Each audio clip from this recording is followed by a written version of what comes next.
1:47, according to the digital clock on our SUV's dashboard. That time is burned into my memory forever.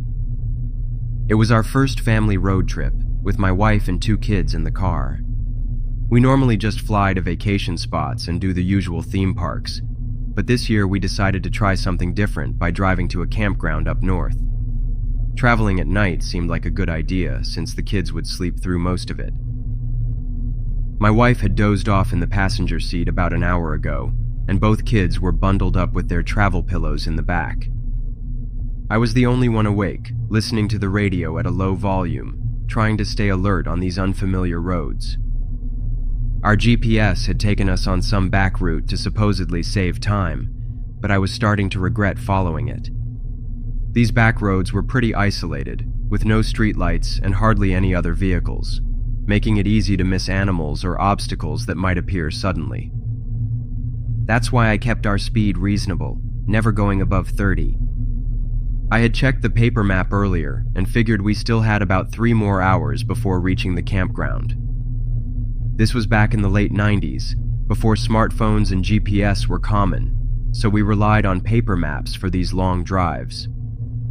The kids were excited about sleeping in a tent for the first time, though I wondered if they'd still be so enthusiastic once they encountered the reality of outdoor living. As the road bent right, I noticed a line of reflective markers appearing ahead, which I soon realized were orange safety cones, along with a flashing red light in the distance. In front of them was someone wearing what looked like a reflective jacket. I was so confused about what was happening on this empty road that I almost didn't brake in time. The SUV came to a halting stop with a loud screech of tires, and the person in the reflective jacket started approaching our vehicle, motioning with his hands. I assumed he was signaling for me to stay put. My wife stirred at the sudden stop, but didn't fully wake up. The kids remained asleep in the back, undisturbed by the commotion. As the figure got closer, I could make out what seemed to be a sheriff's uniform under the jacket. He tapped on my window with his knuckle, which I took as a signal to roll it down. I lowered the window, getting a better look at the man's face. He was white, around 6'2", heavy-set, clean-shaven, and wearing dark sunglasses despite it being night. He looked middle-aged, probably in his 40s. He spoke in a strangely quiet voice that didn't match his official appearance. He told me he needed to see my license and registration.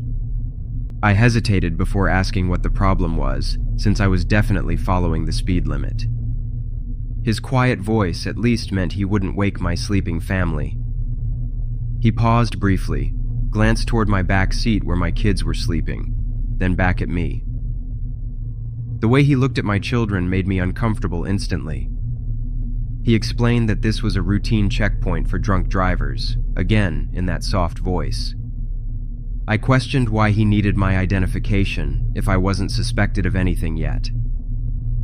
Something felt off about the whole situation, but I couldn't exactly place what it was. He straightened up and instructed me to step out of the vehicle for a field sobriety test. I opened my door and got out, trying not to wake my family. I considered waking my wife to let her know what was happening, but decided against it to avoid alarming her unnecessarily. He went back to his vehicle and grabbed what looked to be a 20-foot length of rope, then laid it on the ground, stretching it out. I wondered why a police officer would use rope instead of a standard line for a sobriety test, but I didn't voice my concern. He instructed me to stand at one end of the rope with my arms extended outward and walk straight across. I completed the test without difficulty, with the man following unusually close behind me the entire time. His proximity made the hair on my neck stand up, but I tried to stay calm. When I reached the end of the rope, I had a clearer view of that red flashing light. It wasn't mounted on any official vehicle. It was sitting on top of an old pickup truck. There were no markings on the truck that would indicate it belonged to any law enforcement agency. I turned to him and requested to see his identification. He just stared at me with an expressionless face. The realization hit me hard, and I felt a cold sensation spreading through my chest. this man wasn't a real sheriff. He mumbled something I couldn't quite hear, and as he walked toward his truck, I think he said he needed to get something from his vehicle. I glanced back at my SUV, measuring the distance and calculating how quickly I could get back to it. He was leaning into his truck, reaching for something inside. While he was distracted, I sprinted back to our SUV. I heard him shout something behind me, but I didn't stop to listen. He spotted me as I started the engine, and he pulled out what looked like a gun. The expression on his face changed completely, from blank to furious in an instant. Without hesitation, I floored the accelerator and crashed through the line of safety cones. The noise finally woke my wife, who looked around in confusion and alarm. She asked what was happening as the kids also began to wake up in the back seat. I quickly explained that we were in danger and needed to get away as fast as possible. I saw the headlights of his truck turn on in my rearview mirror as I sped away, but by then I was already pushing 70, and there was no chance he could catch up. My wife was fully awake now and trying to calm the children, who had been startled by the sudden commotion. I turned off at the first intersection I saw, and once we reached a populated area with streetlights, I dimmed my headlights to be less noticeable for the remainder of our drive. We found a motel shortly after and checked in for the night, too shaken to continue driving. We still went to the campground the next day, but the entire vacation was overshadowed by what had happened. We never went on another road trip after that night.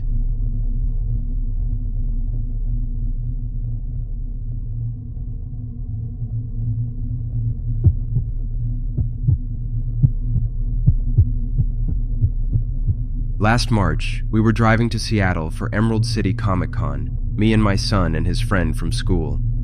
We'd been on the road for hours when we decided to stop for dinner in this really small town. After getting slightly lost due to our GPS giving terrible directions, we finally made it to the restaurant. After dinner, we noticed across the street that there was a small music festival happening, so we checked it out for fun. It was getting dark, and the festival was winding down, but a local rock band was just setting up for the final performance. We hadn't been to a live music show together in ages, so we thought it might be a fun break from all the driving. We stood by the outdoor stage and listened for a while. There were a lot of families there watching, and also a lot of drunk people as well. I didn't think anything of it. We decided to leave the festival before the performance was over so as not to be on the road at night with the drunks. We walked back to the restaurant, which was now closed, and got into our car to continue our trip. Since my son needed driving practice with his permit, I let him take the wheel while I sat in the passenger seat to guide him. I noticed that as soon as we pulled out of the restaurant, there was a car behind us, the only other car on the road, as most of the town's inhabitants were most likely at the festival or at home. The car followed us onto the highway route, which I found odd because it was a desolate backhill road with a wooded area on either side. I thought maybe they too were heading to Seattle and were using the same route to get to the interstate, as it was convention season and many people were road tripping. I still felt uneasy about it, but I told my son to just get off this road and onto the interstate as soon as possible. As we were driving on this hilly back road, it was fully dark outside, and I instructed my son to drive slowly for fear of a deer running out in front of us. The car stayed right behind us, so I suggested to my son that he slow down even more, hoping the driver would just get annoyed enough to pass us. Instead, the car drove right up on our bumper, tailgating aggressively. I could see that it was only one person in the car and that the windows were tinted. I told my son to carefully speed up, wanting to get onto a main road or the interstate as soon as we could. The car stayed right behind us, matching our speed, never getting off our bumper. I knew without a doubt we were being harassed. I was getting concerned but tried to stay calm for my son's sake. I mean, he was still learning to drive, and this was supposed to be a fun trip to Comic-Con. This was unfair, and I regretted stopping at the music festival. Of course, I could not have predicted this craziness. After what seemed like ages, I directed my son onto the interstate. I had hoped it was just some local jerk who wanted to scare some out-of-towners, but I somehow knew it was not that simple. As I feared, the car followed us onto the interstate. Even on the highway, it tailgated us. I told my son to slow down at first, hoping the driver would just pass us. No luck. I then instructed him to speed up a bit. The car caught up and stayed too close. Unfortunately, the interstate was quiet in our direction, so we had no choice but to keep going. My son's friend in the back seat was getting very angry and saying he wanted to confront this guy, but I firmly told him that wasn't an option. I just coached my son to keep driving steady and prayed we wouldn't get a flat tire.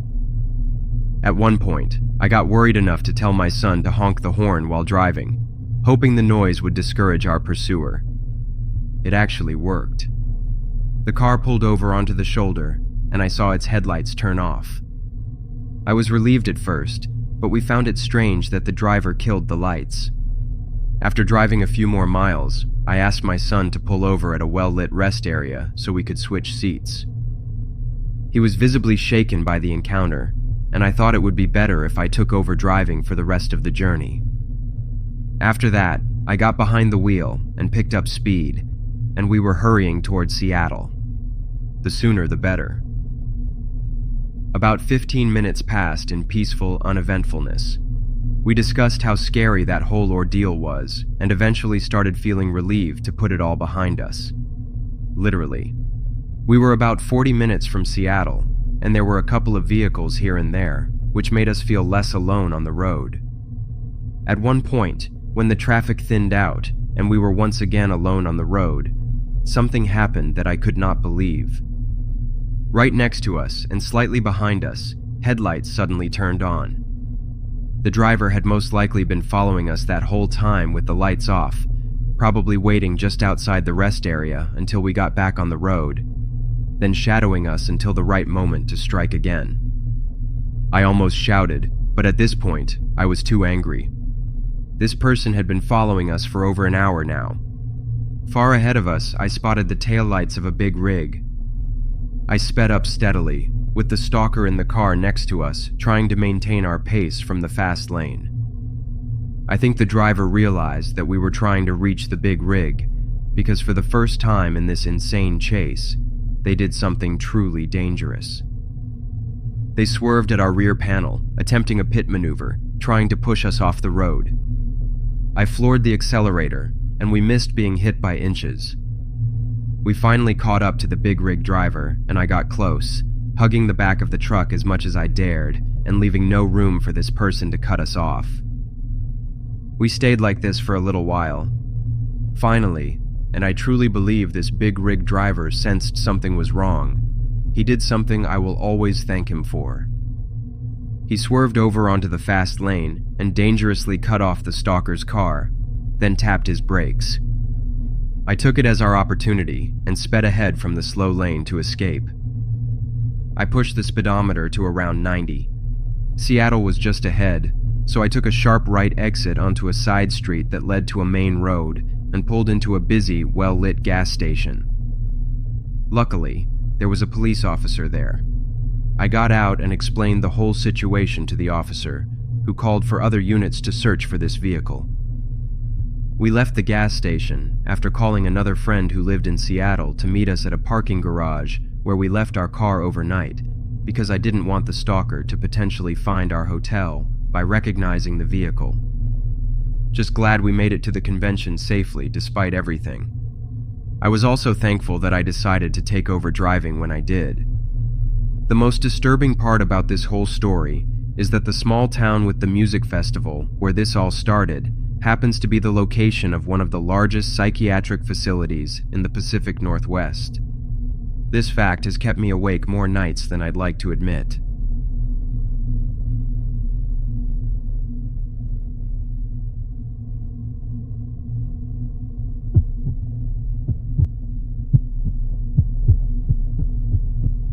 Last month, I visited Colorado with my husband by car.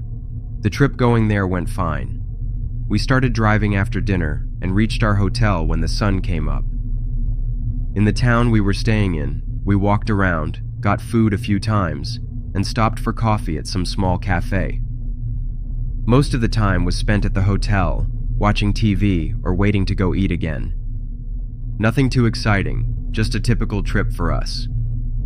For our return trip, we took off at dawn and spent most of our time driving in daylight. The drive was about 6 hours each way, not including stops.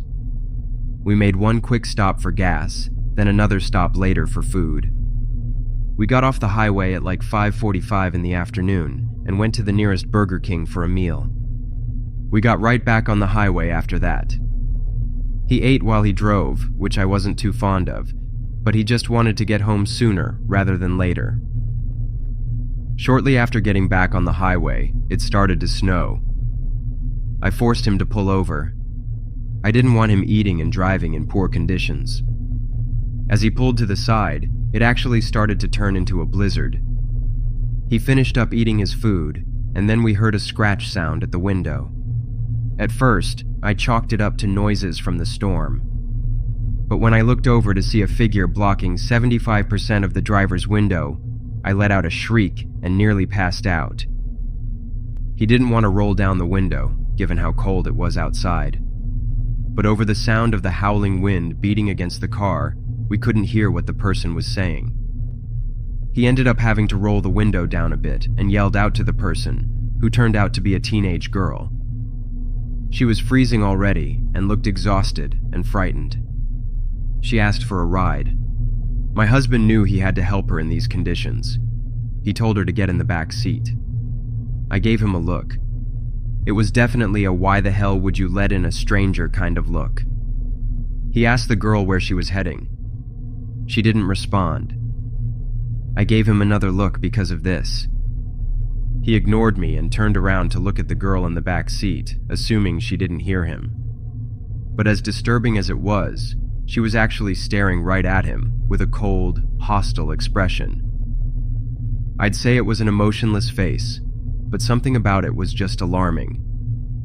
He repeated his question, and she just tilted her head and stared. He looked at me, and I stared right back at him. He said out loud that he'd be dropping her off at the next exit we passed. I guess he was announcing that to both me and the girl. As we got back onto the empty highway, there was a sudden high-pitched laughing sound coming from right behind him. The girl sitting behind him suddenly wrapped a scarf around his throat. He slammed on the brakes as he was struggling to breathe, almost sliding into a tree. I looked around for something to use as a weapon. I saw my husband had left the car keys in the center console. Thank God for keyless ignition. I grabbed the keys and turned around and jabbed at the girl's eyes. The laughing turned from a manic, gleeful kind of sound to screams of pain and rage. Then my husband got out of the car. The girl now had her hands pressed up against her face, howling in pain. Then my husband opened the back door, grabbed the girl with both hands, and forcefully pulled her out of the car into the snow. She started pleading, repeatedly whimpering for help, over and over again as he looked down at her. But that's all she said. She sobbed as she kept saying the word help. He ignored her and got back into the car and locked it. As he put the car in drive, there were scratches at the window as the girl started laughing again. Her laughter once again sounded like the cackles of someone completely unhinged. Then my husband drove us away quickly. She was no longer a real threat, or at least not that we knew of. I quickly got on the phone with the highway patrol and warned them of some dangerous, unstable girl lurking around the highway. We kept driving without stopping anywhere else. We drove straight to our house after that. The whole thing messed us up for a while, but we got over it sooner or later.